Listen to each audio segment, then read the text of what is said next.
Virgo, hi! Welcome to Mr. Queen PH at ito ang inyong energy update ngayong January 16 to 31, 2025. If you're interested in private readings, meron tayong link sa description at sa pinned comment. Paki-check nyo na lang yung information kung paano mag-book for a private reading. And please subscribe to our channel to show your support. Like, share this video, at comment na rin kayo kung kayo naka-resonate. And thank you sa mga hindi nagsiskip ng ads. Okay, Virgo, let's see. Ano yung update sa inyo? January 16 to 31. You have the 9th house. You have Uranus in Capricorn. Okay, Uranus is sudden change. This is para siyang meron kang biglang ma-experience. Oo. Pwedeng related to sa yung travel opportunities. Yung iba sa inyo merong unexpected travel. Ngayong second half ng January, pwedeng related to sa trabaho ninyo na biglang may opportunity kayo na ipadala sa ibang bansa for training, for benchmarking, or for a convention, or kahit hindi naman sa ibang bansa, pwedeng sa ibang lugar, no? You are also learning new skills, pwedeng bagong kaalaman na gusto mo pang matutunan, i-explore, i-improve, i-enhance. Some of you also meron din kayong mga career path related sa spirituality, teaching, mentoring, coaching. So, maaring i-explore nyo yung ganyang opportunity ngayong second half ng January. Okay, let's see what else for Virgo. You have Judgment. So, this is change. This is rebirth. Parang meron kang masaya ka sa bagong experience mo. Masaya ka sa bagong chapter na nag-o-open sa buhay mo. You also have the Knight of Swords, which is pagiging persistent, pagiging determined, hindi nagpapatalo.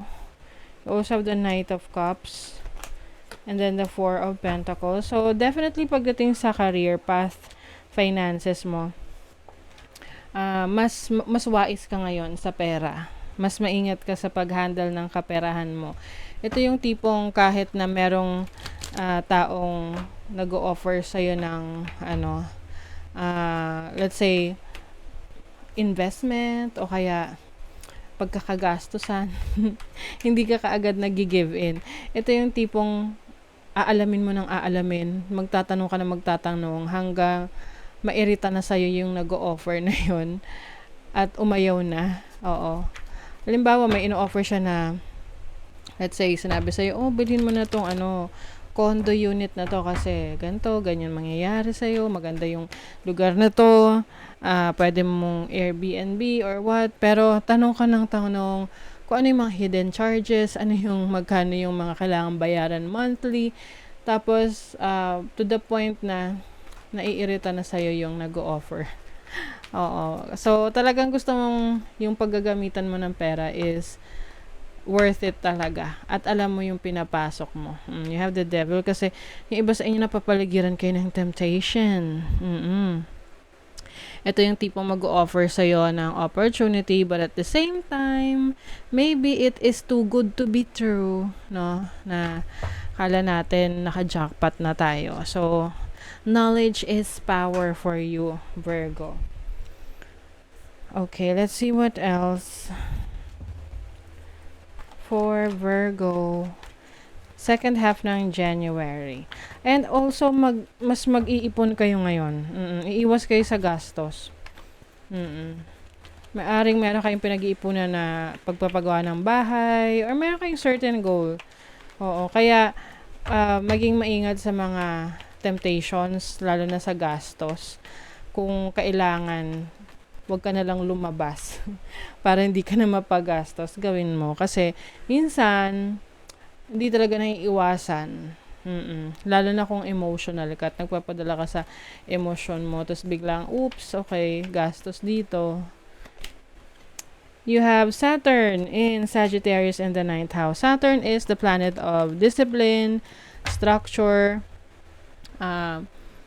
Maaring meron kang mga bagay na aayusin sa sarili mo para mas maging knowledgeable ka. Alam mo yung tipong kung dati tinatamad kang mag-aral, tinatamad kang mag-research, tinatamad ka na gawin yung mga requirements for your goals. So ngayon, talagang you will try to make sure na magawa mo yon. Kung ano yung nire-require para sa goal mo, gagawin mo. You also have Moon in Leo in the 5th house. Meron kang admirer. Pwedeng isang kaibigan. Malapit na to sa'yo. Maaring nagpaparamdam na to sa'yo. Pero hindi mo pinapansin. Dahil masyado kang busy. But I think this person ay talaga namang mukhang totoo naman yung kanyang intention sa'yo. Medyo busy ka lang. Pwedeng hindi lang nag-a-align yung oras mo para sa relationship or para mag-entertain ng iba pang tao sa buhay mo. And some of you, maaring meron kayong mga adventures ng mga kaibigan mo to travel together if you're single, to go to different places. You have confidence. Ayan, very confident ka sa sarili mo dahil alam mo na marami kang kayang gawin, marami kang abilities. And number one na magbibigay sa'yo ng confidence, of course, is yung tiwala mo sa sarili mo. Oo. You also have romance. So, definitely, romantic connection. Meron ditong namumuo na relationship. So, it's all up to you. Kung gusto nyong i-explore yan, kung single kayo. Pero kung in a relationship kayo, you might be strengthening, no? Mas lalo nyo pinatatatag yung inyong relationship. You have fertility. So, yung iba nagbabalak ng magkaanak. So, maaring maganda ang energies ngayon for you to reproduce. Yung iba sa inyo fertile, no? So samantalahin nyo yan. This is also productivity. So if kayo naman ay walang romantic partner or hindi naman kayo sexually active, then you're going to be more productive. Marami kang magagawa. Stay low-key as you get the job done. Ayan, working in silence. You are also divinely guided sa career, sa business, ano man tong pinupurso mo sa finances mo. You are divinely guided. You have the 10 of wands. Oh, maraming responsibilities, no? Yung iba sa inyo, you're feeling parang overwhelmed, masyadong maraming demands sa inyo sa trabaho.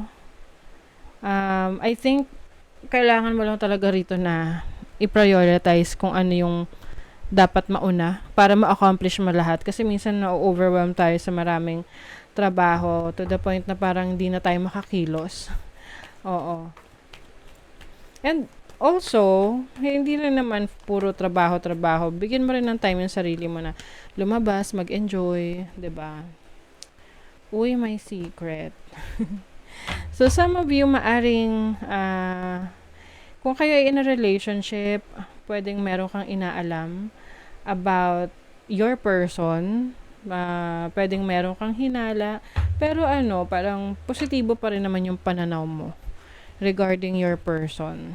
You are, kumbaga, kung hanggat wala ka namang nakikitang reason, kung may ginagawa siyang kalokohan sa'yo, hindi mo naiisipin na meron. But something or someone is hidden from you. So, isipin mo na lang na laging merong, sabi nga walang lihim na hindi nabubunyag. Oh my God, the High Priestess. Mabubunyag na yan. You also have the Six of Swords. I think napaka-practical mo pagdating sa relationship. So, if you feel like hindi ka masaya or hindi mo gusto yung pinupuntahan ng relationship ninyo, you will speak up, no? You are going to stand up for your own right. Paglalaban mo yung sarili mo, yung karapatan mo. Be independent, look to the future and thrive. Yes. So, independence, this is focusing on yourself, on what you can do, na hindi kailangang umasa sa ibang tao. Maganda siya kasi you are self-reliant. You are someone na kayang alagaan ng sarili, 'di ba? And you are also preparing for the future. Okay? So, that is your reading, Virgo. Thank you so much. Bye.